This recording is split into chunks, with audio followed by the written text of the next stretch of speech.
Hi. నమస్తే. నా పేరు doctor BM Vinod Kumar, assistant professor of economics, JVR government degree college Sathupalli, Khammam district, Telangana. ఈరోజు ఈ వీడియోలో స్థూలార్థశాస్త్రంలో ఒక ఇంపార్టెంట్ టాపిక్ అయిన ఉద్యోగిత సిద్ధాంతాల్లో జేబీసే మార్కెట్ సూత్రం గురించి డిస్కస్ చేయబోతున్నాం. సాంప్రదాయ ఆర్థికవేత్తల్లో ముఖ్యుడైన జేబీసే జాన్ బాప్టిస్ట్ సే మార్కెట్ సూత్రం గురించి ఈ వీడియోలో డిస్కస్ చేయబోతున్నాం. ఈ వీడియోని మీరు పూర్తిగా చూసిన తర్వాత జేబీసే మార్కెట్ సూత్రం ఉద్యోగిత సిద్ధాంతాల పట్ల జేబీసే యొక్క ఆలోచన విధానం మీకు పూర్తిగా అర్థమవుతుంది. అదేవిధంగా సాంప్రదాయ ఆర్థికవేత్తల ఉద్యోగిత సిద్ధాంతం పట్ల సాంప్రదాయ ఆర్థికవేత్తల విశ్లేషణ మీకు అర్థమవుతుంది. ఓకే, సరే, ఇక టాపిక్లోకి పోయినట్లయితే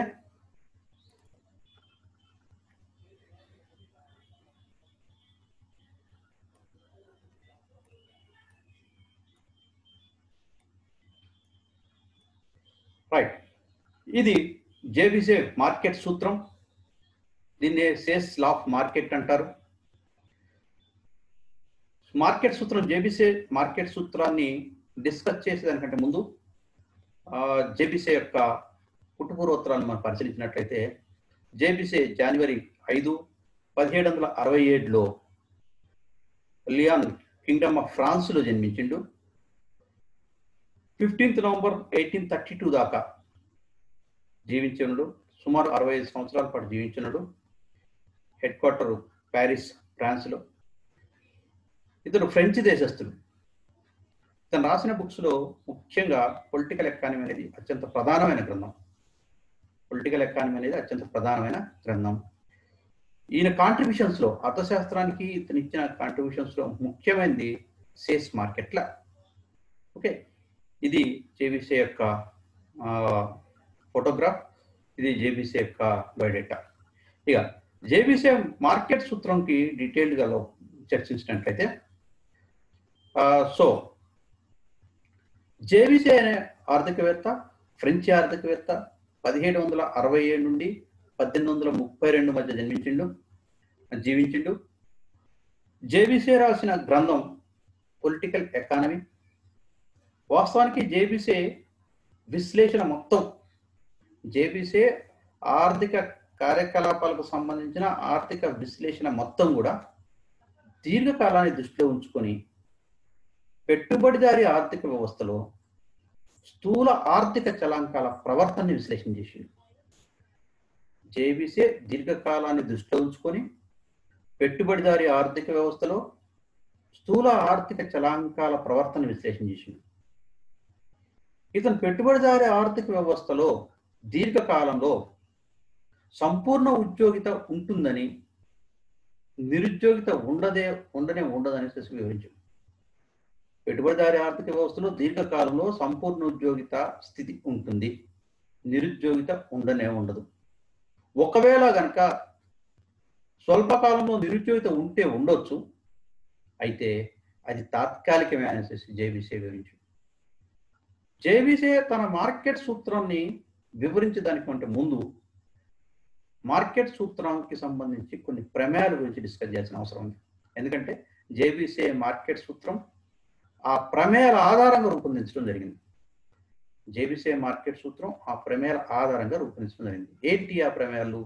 మొట్టమొదటి ప్రమేయం ఏంటి అంటే దీర్ఘకాలిక విశ్లేషణ. వాస్తవానికి జేబీసే ఆర్థిక విశ్లేషణ మొత్తం కూడా దీర్ఘకాలానికి సంబంధించిన విశ్లేషణ. పెట్టుబడిదారీ ఆర్థిక వ్యవస్థలో దీర్ఘకాలంలో వివిధ స్థూల ఆర్థిక చలాంకాల విశ్లేషణ చేయడం జరిగింది. అందుకనే జేబీసే మార్కెట్ సూత్రంలో తెలియజేసిన విషయాలన్నీ కూడా దీర్ఘకాలానికి సంబంధించినవి. సేమ్ మార్కెట్ సూత్రం, అందుకనే సేమ్ మార్కెట్ సూత్రమే మొత్తం దీర్ఘకాలానికి సంబంధించిందని చెప్పవచ్చు. జేబీసే దీర్ఘకాలాన్ని దృష్టిలో ఉంచుకొని పెట్టుబడిదారీ ఆర్థిక వ్యవస్థలో స్థూల ఆర్థిక చలాంకాల ప్రవర్తన విశ్లేషణ చేసింది కాబట్టి ఇతని విశ్లేషణ మొత్తం కూడా దీర్ఘకాలానికి సంబంధించింది అనేసి గుర్తుంచుకోవాలి. ఇక రెండోది ఏంటంటే సంపూర్ణ ఉద్యోగిత స్థితి. జేబీసీ ప్రకారం పెట్టుబడిదారీ ఆర్థిక వ్యవస్థలో దీర్ఘకాలంలో సంపూర్ణ ఉద్యోగిత స్థితి ఉంటుంది. జేబీసీ ప్రకారం పెట్టుబడిదారీ ఆర్థిక వ్యవస్థలో దీర్ఘకాలంలో సంపూర్ణ ఉద్యోగిత పరిస్థితి ఉంటుంది. నిరుద్యోగిత అనేది ఉండనే ఉండదు. ఒకవేళ నిరుద్యోగిత ఉంటే ఉండొచ్చు, ఉన్నా అది స్వల్పకాలంలో మాత్రమే కనిపించే అవకాశం ఉంది. అది కూడా తాత్కాలికమే అనేసి జేబీసీ భావించడం జరిగింది. అందుకనే ఆర్థిక వ్యవస్థలో ఎప్పుడూ సంపూర్ణ ఉద్యోగిత పరిస్థితులే ఉంటే నిరుద్యోగిత ఉండనే ఉండదు. ఒకవేళ ఉన్నా అది స్వల్పకాలమే, తాత్కాలికమే. అది కూడా సంపూర్ణ ఉద్యోగిత స్థితిలో ఆర్థిక వ్యవస్థలో ఐచ్ఛిక లేదా సంగృష్ట నిరుద్యోగిత ఉండవచ్చు. ఐచ్ఛిక నిరుద్యోగిత అంటే పని చేయడానికి ఇష్టపడకపోవడం. ఎటువంటి వేతనాలు ఇచ్చినా, కొంతమంది ఆర్థిక వ్యవస్థలో ఎంత వేతనాలు ఇచ్చినా, ఎటువంటి వేతనాలు ఇచ్చినా కానీ పని చేయడానికి ఇష్టపడరు. అటువంటి ఐచ్ఛిక నిరుద్యోగిత ఉంటే ఉండొచ్చు, దానికి సంబంధం లేదు. సంగృష్ట నిరుద్యోగిత అంటే ఫ్రిక్షనల్ నిరుద్యోగిత. ఆర్థిక వ్యవస్థలో కాలానుగుణంగా ఒక రంగం నుంచి మరొక రంగానికి మార్పిడి జరిగేటప్పుడు కొంత నిరుద్యోగిత సమస్య ఏర్పడవచ్చు. దీన్ని కూడా జేబీసీ పరిగణలో తీసుకోవాలి. ఇది కూడా ఒక నిరుద్యోగ సమస్య అనేసి పరిగణలోకి తీసుకోలేదు. అయితే జేబీసీ ప్రకారం ఐచ్ఛిక సంగృష్ట నిరుద్యోగిత అనేది సమస్య కాదు, అనైచ్ఛిక నిరుద్యోగితను మాత్రమే నిరుద్యోగిత సమస్యగా గుర్తించడం జరిగింది. అనైచ్ఛిక నిరుద్యోగితను మాత్రమే నిరుద్యోగ సమస్యగా పరిగణించడం జరిగింది. ఏంటి అనైచ్ఛిక నిరుద్యోగిత అంటే? అమల్లో ఉన్న వేతనం వద్ద పని చేయడానికి సిద్ధంగా ఉన్నప్పటికీ పని లభించనట్లయితే దాన్ని అనైచ్ఛిక నిరుద్యోగిత అంటారు. అమల్లో ఉన్న వేతనం వద్ద పని చేయడానికి సిద్ధంగా ఉన్నప్పటికీ పని లభించనట్లయితే దానిని అనైచ్ఛిక నిరుద్యోగిత అంటారు. అయితే దీర్ఘకాలంలో ఆర్థిక వ్యవస్థలో అనైచ్ఛిక నిరుద్యోగిత లేకపోవడమే, దీర్ఘకాలంలో ఆర్థిక వ్యవస్థలో అనైచ్ఛిక నిరుద్యోగిత లేకపోవడమే సంపూర్ణ ఉద్యోగిత స్థితి అనేసి జేబీసీ అభిప్రాయం. జేబీసీ అభిప్రాయంలో ఆర్థిక వ్యవస్థలో దీర్ఘకాలంలో, పెట్టుబడిదారీ ఆర్థిక వ్యవస్థలో దీర్ఘకాలంలో సంపూర్ణ ఉద్యోగిత ఉంటుంది అంటే దాని అర్థం అనైచ్ఛిక నిరుద్యోగిత ఉండదు. కంపల్సరీగా పని చేయడానికి సిద్ధంగా ఉన్న ప్రతి ఒక్కళ్ళకి పని ఉంటుంది అని దాని అర్థం. సో ఇక మూడవ ప్రమేయాన్ని మనం పరిశీలించినట్లయితే, మూడవ ప్రమేయం సంపూర్ణ పోటీ పరిస్థితులు ఉంటాయి. ఆర్థిక వ్యవస్థలో అటు ఉత్పత్తి కారకాల మార్కెట్లో కానీ ఇటు వస్తు సేవల మార్కెట్లో కానీ సంపూర్ణ పోటీ పరిస్థితులు ఉంటాయి. సంపూర్ణ పోటీ పరిస్థితులు అంటే ఉత్పత్తి కారకాలు పొందే ప్రతిఫలాలు వాటి ఉపాంత ఉత్పాదకతకు సమానంగా ఉంటాయి. సంపూర్ణ పోటీ మార్కెట్లో వాటి వస్తు సేవల మార్కెట్లో కానీ ఇటు ఉత్పత్తి కారకాల మార్కెట్లో కానీ సంపూర్ణ పోటీ ఉంటుంది. అంటే ఎక్కువ సంఖ్యలో మార్కెట్, వస్తువుల మార్కెట్ అయితే ఎక్కువ సంఖ్యలో అమ్మకందారులు కొనుగోలుదారులు ఉంటారు. ఉత్పత్తి కారకాల మార్కెట్ అయితే ఎక్కువ సంఖ్యలో ఉత్పత్తి కారకాలు మరియు ఉత్పత్తిదారులు అందుబాటులో ఉంటారని దాని అర్థం. సో ఉత్పత్తి కారకాల మార్కెట్లో మరియు వస్తు సేవల మార్కెట్లో సంపూర్ణ పోటీ పరిస్థితులు ఉంటాయి. సంపూర్ణ పోటీ మార్కెట్లో ఉత్పత్తి కారకాలు పొందే ప్రతిఫలాలు ఏవైతే ఉన్నాయో అవి వాటి ఉపాంత ఉత్పాదకతకు సమానంగా ఉంటాయి. శ్రామికుడు పొందే వేతనం తన శ్రామికుడి యొక్క ఉపాంత ఉత్పాదకతకు సమానంగా ఉంటుంది. అట్లనే ప్రతి ఉత్పత్తి కారకం పొందే ప్రతిఫలం ఏదైతే ఉందో దాని ఉపాంత ఉత్పాదకతకు సమానంగా ఉంటుంది అనేసి ప్రమేయం చేయడం జరిగింది. ఇక నాలుగోది ఏంటంటే పొదుపు పెట్టుబడులు ఎల్లప్పుడూ సమానంగా ఉంటాయి. పెట్టుబడిదారీ ఆర్థిక వ్యవస్థలో దీర్ఘకాలంలో పొదుపు పెట్టుబడులు ఎల్లప్పుడూ సమానంగా ఉంటాయి అనేసి జేబీసీ భావన. ఆర్థిక వ్యవస్థలో పొదుపు పెట్టుబడి మనం ఎల్లప్పుడూ సమానంగా ఉంటుందంటే that means S is equal to I, savings is equal to investments. ఒకవేళ పొదుపు పెట్టుబడి మధ్య అసమతౌల్యం ఏర్పడితే, వడ్డీ రేట్లో మార్పు చేయడం ద్వారా ఈ రెండింటిని సమానం చేయవచ్చు. ఎందుకంటే పొదుపు పెట్టుబడులు రెండు కూడా వడ్డీ రేట్ మీద ఆధారపడి ఉంటాయి. పొదుపు పెట్టుబడులు రెండు వడ్డీ రేట్ మీద ఆధారపడి ఉంటాయి. ఒకవేళ కనుక పొదుపు పెట్టుబడుల మధ్య అసమతౌల్యం ఏర్పడితే, అంటే పొదుపు ఎక్కువ పెట్టుబడి తక్కువ కానీ, లేదా పొదుపు తక్కువ పెట్టుబడి ఎక్కువ కానీ, ఇట్లా అసమతౌల్యం ఏర్పడితే వడ్డీ రేటుని మార్పు చేయడం ద్వారా, వడ్డీ రేటుని పెంచడం లేదా తగ్గించడం ద్వారా పొదుపు పెట్టుబడులు రెండింటిని సమానం చేయవచ్చు అనేసి చెప్పచ్చు. అందుకనే సాంప్రదాయ ఆర్థికవేత్తలు లేదా జేబీసీ ప్రకారం పొదుపు పెట్టుబడులు ఎప్పుడూ కూడా వడ్డీ రేటు మీద ఆధారపడి ఉంటాయి అనేసి వాళ్ళ భావన. నెక్స్ట్ 5వ ప్రమేయం ఏంటి అంటే స్వేచ్ఛాపూరిత పెట్టుబడిదారి ఆర్థిక వ్యవస్థ. ఇక్కడ స్వేచ్ఛాపూరిత పెట్టుబడిదారి ఆర్థిక వ్యవస్థ అంటే జేబీసీ కానీ లేదా సాంప్రదాయ ఆర్థికవేత్తలు కానీ స్వేచ్ఛాపూరిత పెట్టుబడిదారి ఆర్థిక వ్యవస్థ ఉంటుంది అని చెప్పి భావించడం జరిగింది. ఆర్థిక కార్యకలాపాల్లో ప్రభుత్వం జోక్యం చేసుకోకూడదు. ప్రభుత్వం చేయాల్సిన పని ఏంది? కేవలం పోలీస్ విధులను మాత్రమే నిర్వహించాలి, శాంతి భద్రతలు మాత్రమే నిర్వహించాలి, అంతేగాని ఆర్థిక కార్యకలాపాల్లో జోక్యం చేసుకోకూడదు. ఏ వస్తువులను ఉత్పత్తి చేయాలా, ఎంతంత పరిమాణంలో ఉత్పత్తి చేయాలా, ఏ విధంగా ఉత్పత్తి చేయాలా, ఎవరి కోసం ఉత్పత్తి చేయాలి, ఇవన్నీ కూడా ప్రభుత్వానికి సంబంధం లేదు. అంటే ఆర్థిక వ్యవస్థలో ముఖ్యంగా ఆర్థిక కార్యకలాపాల్లో మార్కెట్ శక్తులకి పూర్తి స్వేచ్ఛ ఇవ్వాలి అని దాని అర్థం. ప్రభుత్వం జోక్యం చేసుకోకూడదు, కేవలం మార్కెట్ శక్తులకి. ఏంటి మార్కెట్ శక్తులు అంటే? సప్లై మరియు డిమాండ్. సప్లై మరియు డిమాండ్ అనే రెండు శక్తులకి పూర్తి స్వేచ్ఛ ఇచ్చినట్లయితే ఆర్థిక వ్యవస్థలో ఒడిదుడుకులు ఏర్పడినప్పుడు సప్లై మరియు డిమాండ్లు ఆ ఒడిదుడుకుల్ని సరిచేస్తుంది. ఆర్థిక వ్యవస్థలో ఏర్పడే ఆర్థిక కార్యకలాపాల్లో ఏర్పడే ఒడిదుడుకులు ఏవైతే ఉన్నాయో అవి మార్కెట్ శక్తులు పూర్తిగా ఒడిదుడుకులు సరిచేస్తాయి అన్నమాట.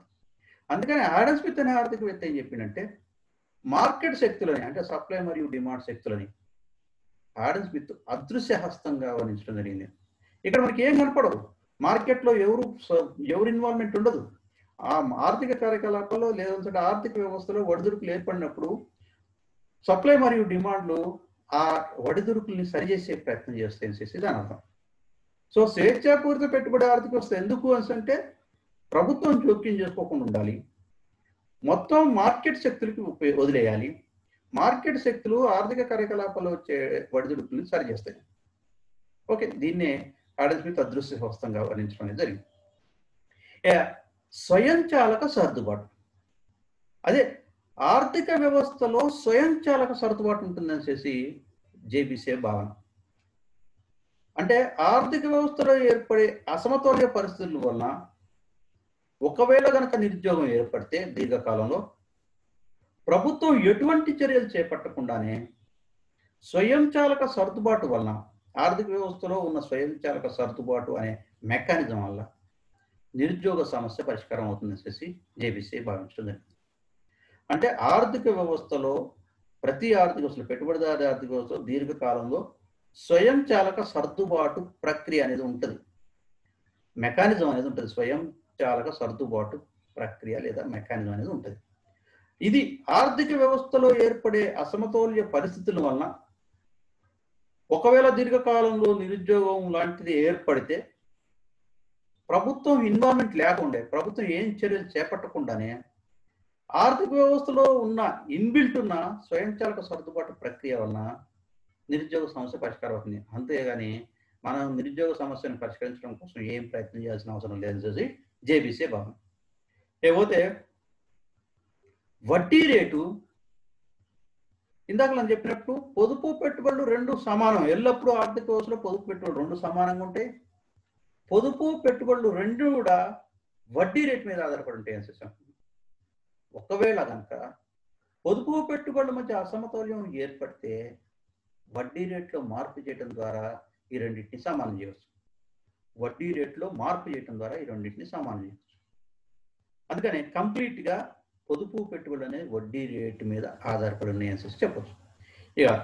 ఇక్కడ SW is equal to 0, SE is equal to 1 అంటే savings of workers or savings of labours is equal to 0. ఆర్థిక వ్యవస్థలో ఎప్పుడైనా కానీ పెట్టుబడిదారి ఆర్థిక వ్యవస్థలో దీర్ఘకాలంలో శ్రామికుల యొక్క సేవింగ్స్ పొదుపు 0కి సమానం. సేవింగ్స్ ఆఫ్ ఎంటర్ప్రెన్యూర్స్ పెట్టుబడిదారుల యొక్క సేవింగ్స్ 1కి సమానం. శ్రామికులు తమకు లభించిన ఆదాయాలన్నింటినీ ఖర్చు చేస్తారు. వాస్తవానికి శ్రామికులు తాము రకరకాల ఉత్పత్తి కార్యకలాపాల్లో పాల్గొనడం ద్వారా ఆర్జించిన ఆదాయం మొత్తాన్ని కూడా ఖర్చు చేస్తారనేసి వీళ్ళు ఎట్టి పరిస్థితుల్లో పొదుపు చేయరనేసి భావన. అంటే వీళ్ళ పొదుపు సున్నాకి సమానం దీర్ఘకాలంలో. అదేవిధంగా పెట్టుబడిదారులు తాము రకరకాల వస్తువులను ఉత్పత్తి చేయటం ద్వారా పొందిన లాభాల నుంచి కొంత పొదుపు చేస్తారు. ఆ పొదుపే మొత్తం ఆర్థిక వ్యవస్థలో ఉన్న పొదుపు మొత్తం పెట్టుబడిదారుల పొదుపే. అందుకనే పెట్టుబడిదారుల ఆర్థిక వ్యవస్థలో ఉన్న మొత్తం పొదుపు పెట్టుబడిదారుల పొదుపే కాబట్టి పెట్టుబడిదారుల పొదుపు మొత్తం ఒకటికి సమానం. దీంట్లో ఎవరి వాటా లేదు, మొత్తం పెట్టుబడిదారుల వాటానే. ఆర్థిక వ్యవస్థలో ఉన్న మొత్తం పొదుపులో ఎవరిదయా వాటా అంటే కేవలం పెట్టుబడిదారుల వాటానే, శ్రామికుల వాటా లేదు. అయితే పెట్టుబడిదారులు తాము పొదుపు చేసిన మొత్తాన్ని పొదుపు అంతటిని తిరిగి పెట్టుబడిగా పెడతారు. కంపల్సరీగా పెట్టుబడిదారులు తాము పొదుపు రూపంలో లేదా పొదుపుగా చేసిన మొత్తాన్ని తిరిగి పెట్టుబడిగా పెడతారు. ఓకే, ఇవి వీటితో పాటు ఉత్పత్తి వ్యయం. జేబీసీ మార్కెట్ సూత్రంలో మరొక ముఖ్యమైన ప్రమేయం ఏంటంటే ఉత్పత్తి వ్యయం. ఉత్పత్తి వ్యయం అంటే శ్రామికులకు అయిన మొత్తం వ్యయాన్ని ఉత్పత్తి వ్యయం. వాస్తవానికి ఉత్పత్తి వ్యయం అంటే ఉత్పత్తి కారకాలకు చేసిన చెల్లింపులన్నింటినీ కలిపితే ఉత్పత్తి వ్యయం. కానీ ఇక్కడ శ్రామికులకు మాత్రమే 4 ఉత్పత్తి కారకాలు ఉన్నాయి. భూమి, శ్రమ, మూలధనం, వ్యవస్థాపన. ఈ భూమి, శ్రమ, మూలధన వ్యవస్థాపనలో ఓన్లీ కేవలం శ్రమను మాత్రమే పరిగణలోకి తీసుకున్నాడు జేబీసీ. ఉత్పత్తి వ్యయం అంటే మొత్తం శ్రామికుల మీద చేసిన వ్యయమే. భూమికి ఇచ్చే వాటకం కానీ, మూలధనానికి ఇచ్చే వడ్డీ కానీ, లేదా వ్యవస్థాపకులకు ఇచ్చే లాభం కానీ వ్యయాలుగా పరిగణించలేదు. ఉత్పత్తి వ్యయం అంటే కేవలం శ్రామికులకి అయిన వ్యయమే మొత్తం వ్యయం. ఇక గరిష్ట ప్రయోజనం. వినియోగదారులు కానీ అటు పెట్టుబడిదారులు కానీ ఎల్లప్పుడూ గరిష్ట ప్రయోజనం పొందడం కోసం ప్రయత్నం చేస్తారు. అంటే వినియోగదారులు తమ వినియోగం ద్వారా గరిష్ట సంతృప్తిని పొందాలని ప్రయత్నం చేస్తారు. పెట్టుబడిదారులు తమ పెట్టుబడుల ద్వారా గరిష్ట లాభాన్ని పొందాలని ప్రయత్నం చేస్తారు. పెట్టుబడిదారులు తమ పెట్టుబడుల ద్వారా గరిష్ట లాభాన్ని పొందాలనుకుంటారు. వినియోగదారులు తమ వినియోగం ద్వారా గరిష్ట సంతృప్తిని పొందాలని ప్రయత్నం చేస్తారు. ఇవి ప్రధానమైన ప్రమేయాలు. ఈ ప్రమేయాల ఆధారం చేసుకొని జేబీసీ తన మార్కెట్ సూత్రాన్ని వివరించడం కోసం ప్రయత్నం చేసింది. యాక్చువల్గా జేబీసీ మార్కెట్ సూత్రం ఏం చెప్తుంది? సప్లై తన డిమాండ్ని తానే సృష్టించుకుంటుంది. సప్లై తన డిమాండ్ని తానే సృష్టించుకుంటుంది. Supply creates its own demand. Supply creates its own demand. J B Say విశ్లేషణ ప్రకారం పెట్టుబడిదారి ఆర్థిక వ్యవస్థలో సప్లై తన డిమాండ్ను తానే సృష్టించుకుంటుంది. దీని ప్రకారం ఏంటంటే ఉత్పత్తి ప్రక్రియలోనే వస్తువులు అవసరమైన కొనుగోలు శక్తిని సృష్టించుకుంటుంది అని అర్థం. ఉత్పత్తి ప్రక్రియ జరుగుతున్నప్పుడే ఆ వస్తువులు తమకు అవసరమైన కొనుగోలు శక్తిని సృష్టిస్తాయి. ఎలా? ఉత్పత్తిదారులు వస్తువులను ఉత్పత్తి చేయడానికి ఉత్పత్తి కారకాలను ఉత్పత్తి ప్రక్రియలో వినియోగిస్తారు. అంటే శ్రామికులు ఉత్పత్తి ప్రక్రియలో వినియోగిస్తారు. ఈ ఉత్పత్తి ప్రక్రియలో పాల్గొన్నందుకు గాను ఉత్పత్తి కారకాలకి వాటి ఉపాంత ఉత్పాదకతకు సమానంగా ప్రతిఫలాలు పొందుతారు. అంటే శ్రామికులు తమ ఉపాంత ఉత్పాదకతకు అనుకూలంగా వేతనాలను పొందుతారు. ఒకవేళ ఉదాహరణ చూసినట్లయితే 500 రూపాయల విలువ చేసే వస్తువులను ఉత్పత్తి చేస్తే ఆర్థిక వ్యవస్థలో ఉపాంత ఉత్పాదకతకు సమానంగా ఉత్పత్తి కారకాలు చెల్లింపులు ఉంటాయి. కాబట్టి 500 రూపాయలను శ్రామికులు వేతనంగా పొందుతారు. అంటే 500 రూపాయలు విలువైన వస్తువులు ఉత్పత్తి చేశారు కాబట్టి ఇన్ రిటర్న్ అదంతా కూడా శ్రామికులకు వేతనంగా పోయిందని చెప్పచ్చు. అలా శ్రామికులు పొందిన మొత్తం ఆదాయం ఈ 500 రూపాయలని వివిధ వస్తువుల మీద ఖర్చు చేస్తారు. ఈ వివిధ వస్తువులను మీద ఖర్చు చేసినప్పుడు ఫలితంగా ఏమవుతుందంటే 500 రూపాయలకు సమానంగా మార్కెట్లో డిమాండ్ ఏర్పడుతుంది. డిమాండ్ ఏర్పడుతుంది కాబట్టి ఈ విధంగా వస్తూత్పత్తి జరిగిన వెంటనే దానికి సమానంగా డిమాండ్ సృష్టించబడుతుందని జేబీసీ భావన. ఉత్పత్తి ప్రక్రియలో శ్రామికులు పాల్గొని 500 రూపాయల వస్తువులను ఉత్పత్తి చేశారు. ఇన్ రిటర్న్ సేమ్ 500 రూపాయల విలువైన వేతనాల్ని ప్రతిఫలాలుగా పొందారు. అలా ప్రతిఫలాలుగా పొందిన వేతనాన్ని మళ్ళీ తిరిగి పూర్తిగా, ఎందుకంటే ఇక్కడ శ్రామికుల సేవింగ్స్ ఏమన్నా మొత్తం ఖర్చు పెడతారు కాబట్టి మొత్తం 500 రూపాయలని ఖర్చు చేయడం జరిగింది. ఫలితంగా 500 రూపాయల విలువైన వస్తువులకి డిమాండ్ ఏర్పడింది. అంతకు ముందున్న డిమాండ్ కంటే కూడా ఇప్పుడు మళ్ళీ అదనంగా ఒక 500 రూపాయలకి డిమాండ్ ఏర్పడిందని చెప్పొచ్చు. ఈ విధంగా ఏంటంటే వస్తూత్పత్తి జరిగిన వెంటనే దానికి సమానంగా డిమాండ్ సృష్టించబడుతుంది అనేసి దాని అర్థం. Okay, right. ఇక పెట్టుబడిదారీ ఆర్థిక వ్యవస్థలో దీర్ఘకాలంలో సమిష్టి డిమాండ్ సమిష్టి సప్లై సమానంగా ఉంటాయి.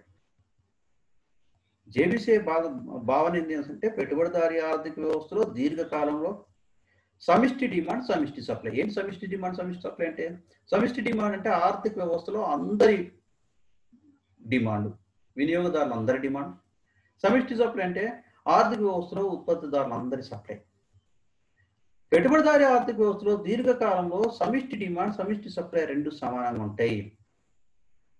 అందువలన అత్యుత్పత్తి అనేది ఉండనే ఉండదు అనేసి జేబీసీ తెలియజేసింది. అత్యుత్పత్తి ఉండదు. ఎంత సప్లై ఉంటుందో అంత డిమాండ్ ఉంటుంది. కాబట్టి ఎప్పుడు ఉత్పత్తి అయిన వస్తువులు మొత్తం కూడా డిమాండ్ చేయబడతాయి, కొనుగోలు చేయబడతాయి. కాబట్టి మార్కెట్లో అత్యుత్పత్తి అనేది ఉండనే ఉండదు. దీనికి కారణం ఏంటి అంటే ప్రతి ఉత్పత్తిదారుడు తాను ఉత్పత్తి చేసిన వస్తువులను ఇతరులు ఉత్పత్తి చేసిన మరియు తనకు అవసరమైన వేరొక వస్తువుతో మార్కం చేసుకుంటాడు. అందుకనే అత్యుత్పత్తి ఉండదు. ఎన్ని వస్తువులు ఉన్నాయో అన్ని వస్తువులతోటి మార్కం జరుగుతుంది. అందుకని సేమ్ మార్కెట్ సూత్రం వాస్తవంగా ప్రాథమికంగా వస్తు మార్పిడి విధానం మీద ఆధారపడిందని చెప్పవచ్చు. ఆర్థిక వ్యవస్థ మొత్తం మీద ఉత్పత్తిదారులు ఒకరు ఉత్పత్తి చేసిన వస్తువును ఇతరులకు ఇచ్చి వారికి అవసరమైన వస్తువుల్ని ఇతరుల నుండి పొందే ప్రక్రియ ఉంది, మొత్తం జరుగుతూనే ఉంటుంది. ఈ ఆర్థిక వ్యవస్థ మొత్తం మీద చూసినట్లయితే సమిష్టి సప్లైకి తగిన విధంగా సమిష్టి డిమాండ్ ఉంటుందని, అందువల్ల అత్యుత్పత్తి సమస్య ఉండదు అనేసి భావించడం జరిగింది. అందుకనే ఒకవేళ కనుక స్వల్పకాలం, ఇది దీర్ఘకాలంలో పరిస్థితి, స్వల్పకాలంలో ఒకవేళ కనుక అత్యుత్పత్తి ఉండొచ్చేమో, ఒకవేళ ఉంటే ఉండొచ్చు, కొన్ని సంస్థలు ఉత్పత్తి చేయొచ్చు, దానివల్ల ఫలితంగా ఉత్పత్తి రావచ్చు. ఆర్థిక వ్యవస్థలో స్వల్పకాలంలో అత్యుత్పత్తి ఉండొచ్చు. ఒకవేళ ఉంటే అది దానికి తాత్కాలికమే, దానివల్ల వచ్చే నష్టమే లేదు. దీర్ఘకాలంలో మాత్రం డిమాండ్కు తగినట్లుగా సప్లైని నియంత్రించడం జరుగుతుంది. డిమాండ్ ఎక్కువగా ఉంటే సప్లై పెంచుతారు, డిమాండ్ తక్కువగా ఉంటే సప్లైని తగ్గించడం జరుగుతుంది. స్వల్పకాలంలో మాత్రం కొన్ని సందర్భాల్లో అత్యుత్పత్తి ఉండొచ్చు, లేదా అల్ప ఉత్పత్తి కూడా ఉండొచ్చు. కానీ దీర్ఘకాలంలో మాత్రం ఈ రెండు ఉండవు. అల్ప ఉత్పత్తి ఉండదు, అత్యుత్పత్తి ఉండదు, రెండు సమానంగా ఉంటాయి. అత్యుత్పత్తి అనేది ఉండనే ఉండదు. డిమాండ్కు తగ్గట్టు సప్లై ఉంటుంది. ఒకవేళ కనుక డిమాండ్ ఎక్కువ ఉండి సప్లై తక్కువగా ఉంటే సప్లైని పెంచుతారు. ఒకవేళ సప్లై ఎక్కువ ఉండి డిమాండ్ తక్కువ ఉంటే డిమాండ్ పెరగడం కోసం ప్రయత్నం చేయడం జరుగుతుంది. సో ఇది జరుగుతుంది జేబీసీ తన మార్కెట్ సిద్ధాంతంలో వివరించడం జరిగింది. ఇకపోతే దీర్ఘకాలంలో సమిష్టి పొదుపు సమిష్టి పెట్టుబడి సమానంగా ఉంటాయి. కాబట్టి సమానంగా ఉన్నంత వరకు ఆర్థిక వ్యవస్థలో నిరుద్యోగ సమస్య తలెత్తదు అని అభిప్రాయం. ఆర్థిక వ్యవస్థలో సమిష్టి పొదుపు సమిష్టి పెట్టుబడి రెండు సమానంగా ఉంటాయి. అంటే S=I. కాబట్టి ఎట్టి పరిస్థితుల్లో ఆర్థిక వ్యవస్థలో నిరుద్యోగ సమస్య తలెత్తదు. పొదుపు పెట్టుబడుల మధ్య అసమతౌల్యం ఏర్పడితే వడ్డీ రేట్లో మార్పులు చేయడం ద్వారా సమతౌల్యాన్ని చేకూర్చవచ్చు. ఒకవేళ కనుక పొదుపు తక్కువ ఉండి పెట్టుబడి ఎక్కువ ఉంది, లేదా పొదుపు ఎక్కువ ఉండి పెట్టుబడి తక్కువ ఉంది, వడ్డీ రేట్ల మార్పుల ద్వారా దాన్ని సరి చేయొచ్చు అనేసి కనాలి. ఆర్థిక వ్యవస్థ సంపూర్ణ ఉద్యోగ స్థితిని చేరుకుంటుంది అట్లా చేయటం ద్వారా. అందుకనే దీర్ఘకాలంలో సమిష్టి పొదుపు సమిష్టి పెట్టుబడి రెండు సమానంగా ఉన్నాయి. కాబట్టి దీర్ఘకాలంలో నిరుద్యోగ సమస్య ఉండనే ఉండదు. ఆర్థిక వ్యవస్థలో సంపూర్ణ ఉద్యోగిత సమతౌల్య స్థితిని చేరుకుంటుంది ఆర్థిక వ్యవస్థ. ప్రకారం పొదుపు పెట్టుబడులు వడ్డీ రేటుపై ఆధారపడి ఉంటాయి. కాబట్టి పొదుపుకు వడ్డీ రేటుకు మధ్య అనులోమ సంబంధం ఉంటుంది. పొదుపుకి వడ్డీ రేటుకి మధ్య అనులోమ సంబంధం ఉంటుంది. ఒకవేళ కనుక వడ్డీ రేటు ఎక్కువగా ఉంటే పొదుపు కూడా ఎక్కువగానే ఉంటుంది. వడ్డీ రేటు తక్కువగా ఉంటే పొదుపు కూడా తక్కువగా ఉంటుంది. అంటే పాజిటివ్ రిలేషన్షిప్ ఉంది. పొదుపు వడ్డీ రేటు పెరిగితే పొదుపు పెరుగుతుంది, వడ్డీ రేటు తగ్గితే పొదుపు తగ్గుతుంది అని చెప్పచ్చు. అట్నే పెట్టుబడికి వడ్డీ రేటుకి మధ్య కూడా విలోమ సంబంధం ఉందని చూసాం. అంటే వడ్డీ రేటు పెరిగితే పెట్టుబడులు తగ్గిపోతాయి, వడ్డీ రేటు తగ్గితే పెట్టుబడులు పెరిగిపోతాయి. ఈ విలోమ సంబంధం వలన పొదుపుకి వడ్డీ రేటుకి మధ్య అనులోమ సంబంధం ఉంది, పెట్టుబడికి వడ్డీ రేటుకి మధ్య విలోమ సంబంధం ఉంది. కాబట్టి వడ్డీ రేట్లో మార్పులు చేయడం ద్వారా పొదుపు పెట్టుబడుల మధ్య సమతుల్యం సాధించవచ్చు.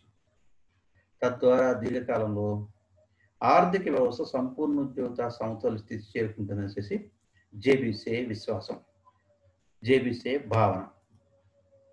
ఇక జేబీసీ మార్కెట్ సూత్రాన్ని మనం పరిశీలించినట్లయితే జేబీసీ మార్కెట్ సూత్రాన్ని విమర్శించిన ఆర్థికవేత్తల్లో జేమ్స్ కీన్స్ ప్రముఖుడు. జేబీసీ మార్కెట్ సూత్రాన్ని ఎక్కువగా ప్రతి పాయింట్ టు పాయింట్ విమర్శించిన ఆర్థికవేత్త జేమ్స్ కీన్సే.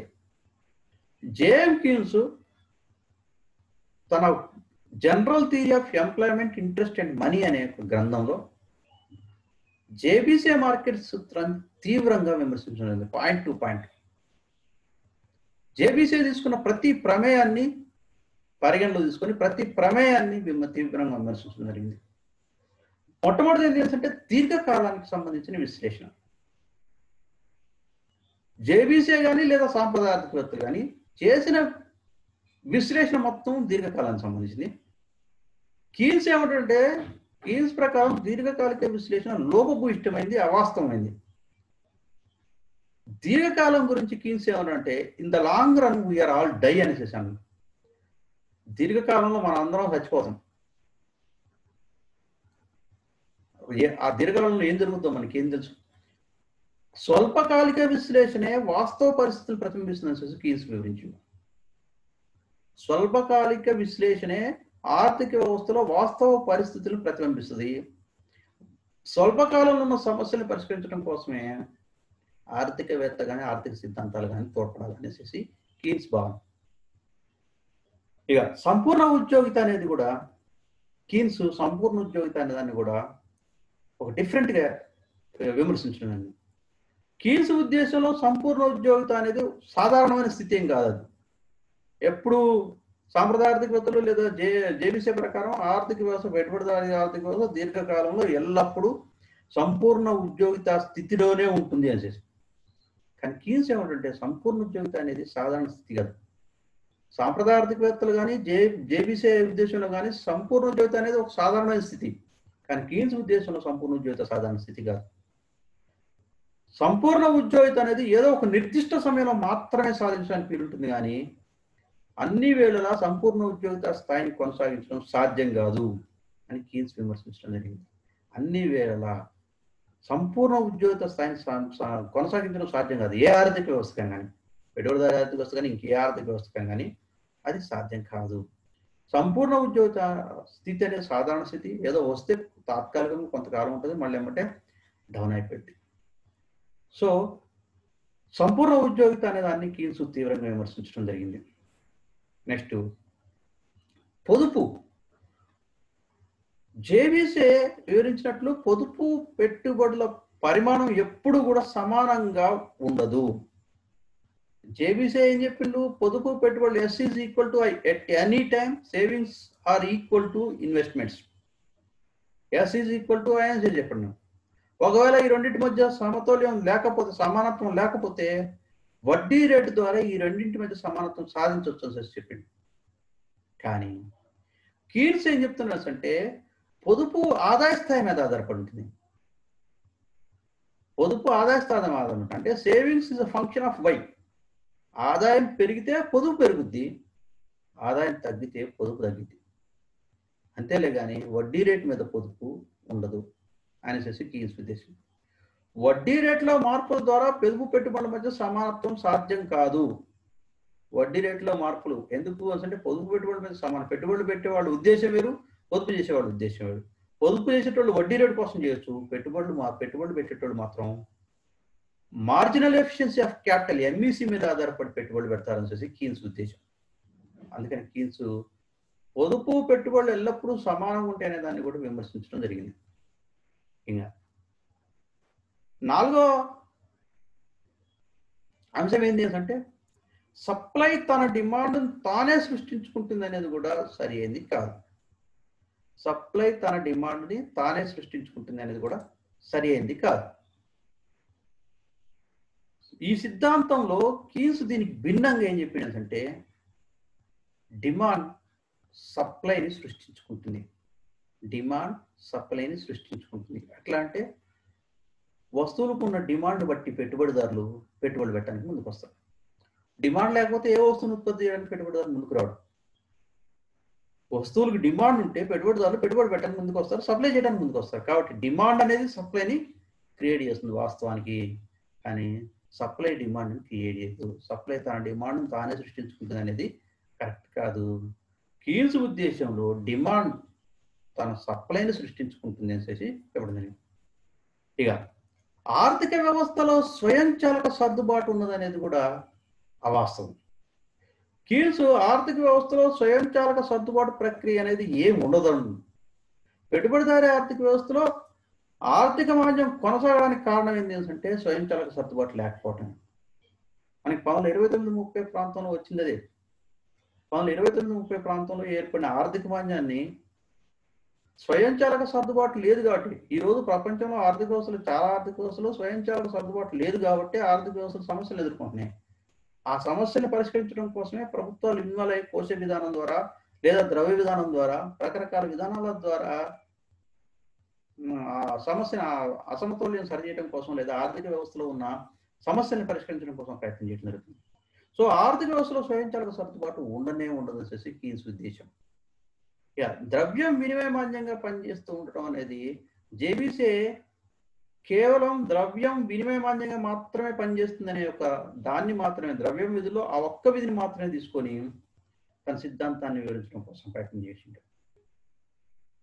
అయితే కీన్స్ ఉద్దేశంలో ఏంటి అంటే ద్రవ్యం వినిమయ మాధ్యంగా మాత్రమే కాదు, ద్రవ్యం నగదు నిలువలుగా కూడా పనిచేస్తుంది. కీన్స్ ఉద్దేశంలో ప్రజలు ద్రవ్యాన్ని రోజువారీ అవసరాల కోసం, భవిష్యత్ అవసరాల కోసం మరియు అంచనా వ్యాపారం కోసం నగదుగా తమ వద్ద నిల్వ ఉంచుకుంటారు. ఏమైతుంది తన నగదుగా నిల్వ ఉంచుకోవటం వల్ల ఏమైతే తెలుసంటే వర్తమాన కాలంలో ప్రజెంట్ సిచ్యువేషన్స్లో వస్తువులకు డిమాండ్ తగ్గిపోయింది. వస్తువులకు డిమాండ్ తగ్గుతుంది కాబట్టి మనకి 1929-30 ప్రాంతంలో ఏర్పడిన ఆర్థిక మాంద్యం కారణం అదే. వస్తువులకు డిమాండ్ లేదు, ప్రజలకు ఆదాయాలు లేవు. ఇటువంటి ఆర్థిక మాంద్య పరిస్థితుల నుంచి బయటపడేయాలి అంటే ప్రజల కొనుగోలు శక్తిని పెంచగలగాలి, ప్రజల ఆదాయాన్ని పెంచగలగాలి. అంటే సమిష్టి డిమాండ్ పెంచాలి. సమిష్టి డిమాండ్ పెరిగితే ఆటోమేటిక్గా పెట్టుబడిదారులు, డిమాండ్ ఉంది కాబట్టి పెట్టుబడిదారులు వస్తువులను పెంచడానికి, వస్తువులను ఉత్పత్తి చేయడానికి ముందుకు వస్తారు. ఫలితంగా ఆర్థిక వ్యవస్థ ఆర్థిక మాంద్యం నుంచి త్వరగా బయటపడటానికి అవకాశం ఉంది. మరి సమిష్టి డిమాండ్ పెరగాలంటే ఏం చేయాలి అంటే ఆర్థిక కార్యకలాపాల్లో ప్రభుత్వ జోక్యం అవసరం. సమిష్టి డిమాండ్ పెంచడం కోసం ప్రభుత్వాలు చర్యలు తీసుకోవాలని చెప్పి కీన్స్ వివరించడం జరిగింది. ఓకే, ఇంకా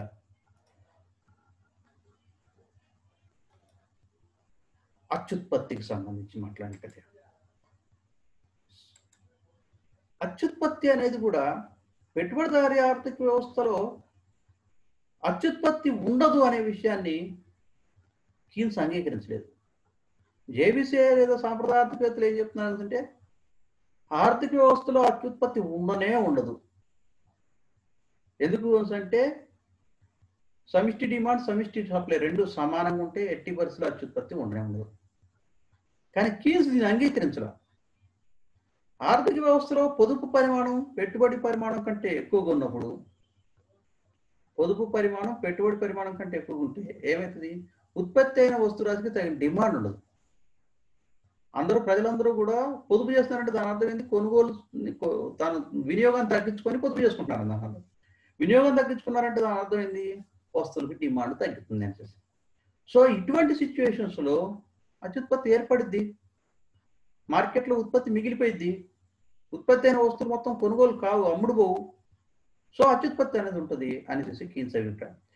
సో సాంప్రదాయ ఆర్థికవేత్తలు ముఖ్యంగా జేబీసీ తన మార్కెట్ సూత్రంలో చెప్పదలుచుకున్న విషయం ఏంటి అంటే సప్లై తన డిమాండ్ తానే సృష్టించుకుంటుంది, ఎట్టి పరిస్థితిలో అత్యుత్పత్తి ఉండదు.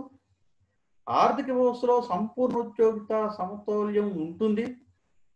అయితే ఆర్థిక కార్యకలాపాల్లో ప్రభుత్వం జోక్యం అవసరం లేదని, ఆర్థిక వ్యవస్థలో ఉండే స్వయంచాలక సర్దుబాటు మూలంగా అన్ని వేళలా దీర్ఘకాలంలో అన్ని వేళలా సమిష్టి డిమాండ్ సమిష్టి సప్లై సమానంగా ఉంటాయి కాబట్టి అత్యుత్పత్తి సమస్యే ఉండదని, సప్లై తన డిమాండ్ తానే సృష్టించుకుంటుంది కాబట్టి పొదుపు పెట్టుబడుల మధ్య సమానత్వ సాధనంగా లేదా పొదుపు పెట్టుబడుల మధ్య సమానత్వాన్ని సాధించేందుకు ఒక సాధనంగా వడ్డీ రేటు పనిచేస్తుందని చూసి జేబీసీఐ వివరించడం జరిగింది. ఏది ఏమైనప్పటికీ జేబీసీఐ మార్కెట్ సూత్రం అనేక విమర్శలు పాలైనప్పటికీ, జేబీసీఐ మార్కెట్ సూత్రం పైన అనేక విమర్శలు ఉన్నప్పటికీ కూడా పెట్టుబడిదారీ ఆర్థిక వ్యవస్థలో దీర్ఘకాలంలో స్థూల ఆర్థిక చలాంకాల ప్రవర్తన అధ్యయనం చేసుకోవడానికి, పెట్టుబడిదారీ ఆర్థిక వ్యవస్థలో దీర్ఘకాలంలో స్థూల ఆర్థిక చలాంకాల ప్రవర్తన అధ్యయనం చేసుకోవడానికి లేదా అర్థం చేసుకోవడానికి జేబీసీఐ విశ్లేషణ ఒక తొలిమెట్టుగా ఉపయోగపడిందని చెప్పడంలో ఏమాత్రం కూడా సందేహం లేదు. దీర్ఘకాలం పెట్టుబడిదారీ ఆర్థిక వ్యవస్థలో దీర్ఘకాలంలో స్థూల ఆర్థిక చలాంకాల ప్రవర్తన అధ్యయనం చేయడానికి ఒక ప్రయత్నం జరిగింది మొట్టమొదటిసారిగా. కాబట్టి మనం జేబీసీఐ ప్రయత్నం ఏదైతే ఉందో దాన్ని అప్రిషియేట్ చేయాల్సిందే. ఆ స్థూల ఆర్థిక చలాంకాల ప్రవర్తన అధ్యయనం చేయడానికి జేబీసీఐ మార్కెట్ సూత్రం ఎంతగానో ఉపయోగపడుతుందని చెప్పవచ్చు. ఇది జేబీసీఐ మార్కెట్ సూత్రానికి సంబంధించి. జేబీసీఐ మార్కెట్ సూత్రానికి సంబంధించి ఎటువంటి సలహాలైనా లేదా ప్రశ్నలైనా ఎటువంటి అనుమానాలైనా ఉంటే నాకు bazozvinod@gmail.com మీరు మెయిల్ చేయొచ్చు.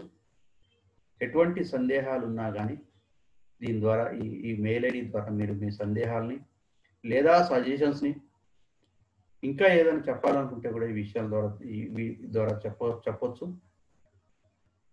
ఎట్ ద సేమ్ టైం ఈ వీడియో తర్వాత జేబీసీఐ మార్కెట్ సూత్రం తర్వాత ఇంతకుముందు వీడియోలో నేను సాంప్రదాయ ఆర్థికవేత్తల ఉద్యోగిత సిద్ధాంతం గురించి డిస్కస్ చేయడం జరిగింది. ఈ వీడియోలో జేబీసీఐ మార్కెట్ సూత్రం గురించి డిస్కస్ చేయడం జరిగింది. తర్వాతి వీడియోలో కీన్స్ ఉద్యోగిత సిద్ధాంతం గురించి డిస్కస్ చేయడం జరుగుతుంది. కాబట్టి కంటిన్యూగా వీడియోస్ని చూడండి. అర్థశాస్త్రం మీద సులభంగా అవగాహన చేసుకుని అర్థశాస్త్రం మీద ఒక పట్టు సాధించాలని ఆశిస్తూ థ్యాంక్ యూ వెరీ మచ్.